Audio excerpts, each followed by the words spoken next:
Hello everyone. Now let's look at how to create coordinate systems in SolidWorks. Why we need coordinate systems? Basically, if you need to create 3D patterns, we need coordinate system. There's a method called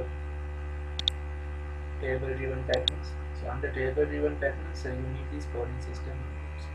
Otherwise, if you want to create local coordinates for other measurements, you can use this method. So we will start with creating coordinate systems. Now already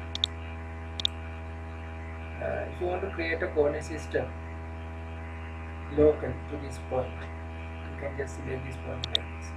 Now once you select the point like this, coordinate system is created. This will follow the right hand rule. XYZ axes are created, and if you want you can press OK. If you press OK, now the coordinate system is created going to this point. But suppose if you want to change the directions of the X or Y or Z, you just select the X box and click the line like this. Now my X axis is here, Y is here, Z is here. So you can give Y this way and Z will be automatically redirected. So you need to give only two directions. That one will be automatically redirected. Now I created the axis here.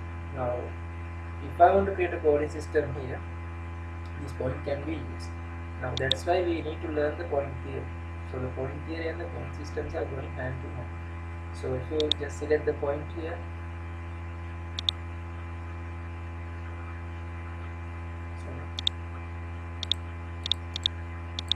this point, my coordinate system is created. Suppose if you want to change this x direction, how can you do it? See, I don't have any lines to show or lines to select. So if you don't have any lines to select, you can select these edges as references.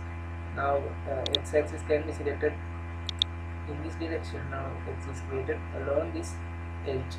Suppose if you don't have that option even, you can try selecting the planes. Now if you just come here and select a plane like this, I selected the front plane. Perpendicular to the front plane, your x-axis is created. So always, if you don't have lines or if you don't have edges, you can always rely on these planes. These planes are the planes you create. So now after you created the coordinate systems, these are in the design tree. So you can use these pattern tools and use this coordinate system to create patterns precisely. When we discuss the patterns, 3D patterns in detail, we look at this in detail. So I hope you understood all these four methods now, how to create planes as we discussed in the class, and with the YouTube videos, and we discussed the axis, we discussed the coordinate system, we discussed the point methods. Center of mass is actually not going to be discussed in this semester. Made references also. In the next semester we are going to discuss those two methods. Thank you for viewing my video.